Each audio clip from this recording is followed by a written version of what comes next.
the most obvious question. So our followers ask you, how did you end up here in Moscow? Why did you come here? It was a classic midlife crisis. I was very bored in my job in the United States. I had an administrative position at a university. I was very bored, and I decided that I would come to Russia for 1 year, a teaching sabbatical, something exciting and crazy, and then I would go back to the United States after 1 year. And I never left. So I fell in love with Russia, and I became Orthodox, and I'm still here 7 years later. And how did you become Orthodox? When I first came to Russia, I began going to churches as a tourist, taking photographs, and I started to have very strong spiritual feelings in the churches, and then eventually I began attending liturgies, and eventually I found St. Catherine's, kind of by mistake, and I heard that they had English liturgies, and so I came here about 3 years ago and began attending here regularly. And you began singing in St. Felix Chanter's choir right after you became Christian. So, how did this happen? I was Christian before, but became Orthodox. Christian, okay. Yes. Father Christopher is my priest and my spiritual father, and he's the one that did my chrismation when I became Orthodox. And shortly thereafter, he told me that he was doing an English liturgy at another church, and he invited me to come and hear it. I did, and the St. Felix Chanters were singing. And so after the liturgy, I went up and talked to them. They invited me, you all invited me, to have tea, and I had tea. And then I made the mistake of mentioning that I sang in my choir back in the United States. And so they said, oh, you must sing with us. And so I joined the choir. I remember that day, actually. I do remember that exact day. That was awesome. That was very nice. So how long then have you been a parishioner in this church? I've been coming here approximately 3 years. Is it difficult to live in Russia with only the basic knowledge of the language? Do you speak Russian at all? Чуть-чуть.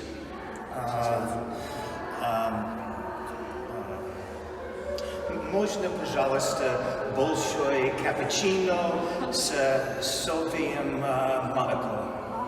Pasta, pizza, please. I can order my coffee and I can talk to the cab driver, and I actually read Russian better than I speak Russian. But I want to improve and I want to learn. So when I first got here, I started really trying to learn, and then I realized I was in an English-speaking environment. I taught it in a school that teaches in English, a university. All my Russian friends speak English, and I became lazy. But it's something that I'm going to give it another go. Okay. And speaking of the university, as far as I know, you've studied in Harvard for some time. I have my master's degree is from Harvard University. And we have some questions from people who follow our page, and they were asking about how was it like to study in Harvard. It was one of the most amazing experiences in my life. The quality of the faculty was incredible, and just the atmosphere, and it was a great experience. And what did you study there? I have a master's degree in dramatic arts. Wow. My specialty is modern European dramatic literature. That's awesome. That's very exciting. And going back to the languages, so we spoke about Russian, and what about the Church Slavonic? Is it disastrous to understand it? I don't understand Church Slavonic, okay? And I don't really sing Church Slavonic either, so that's why the St. Felix Chanters is perfect, because, we sing in English. Yeah. Any plans to a little bit learn it? Well, I think learning Russian would be my first step. First step, and then, we'll go on from there. And by the way, for everybody who is watching now at St. Felix Educational Center, we are launching a new group of the Russian language as a foreign language. So if you are being an English speaker or any foreign language speaker, you can come and join to our classes and learn Russian with us. I'm taking the class. Leslie is taking the class, so come and join as well and follow. I think I have some more questions regarding your family. People want to know, do you have a big family? Do you have a lot of relatives? I have my parents and I have 2 daughters. So my parents and 1 daughter live in Florida and my other daughter lives in Massachusetts. I have a small family and I miss them because unfortunately because of the pandemic I can't return to the United States now. So it's been over a year since I've been there and I'm hoping to get home this summer. And they cannot come either, right? They can't come either because Americans, people with an American passport can't enter the country. So if I left the country now, I could not re-enter. So I have to wait till the situation improves, which hopefully, God willing, it will soon.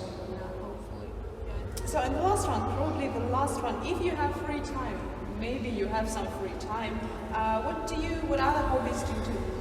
I like to visit museums. I particularly like going to literary house museums like, Chekhov's house, Dostoevsky's apartment, these places. I like visiting. I like just visiting any historical places, and I like going church hopping, okay? Sometimes I pick an area of Moscow where there's like 2 or 3 interesting churches and go visit several churches or a monastery. I like reading Russian literature. I'm a big Tolstoy, Dostoevsky fan. I'm reading The Idiot now, and that keeps me pretty busy. Cool. I think this is also an example for everybody, for Russian-speaking people as well, to read more of the classics. Yeah. So thank you very much, Leslie. That was a pleasure. You're very welcome.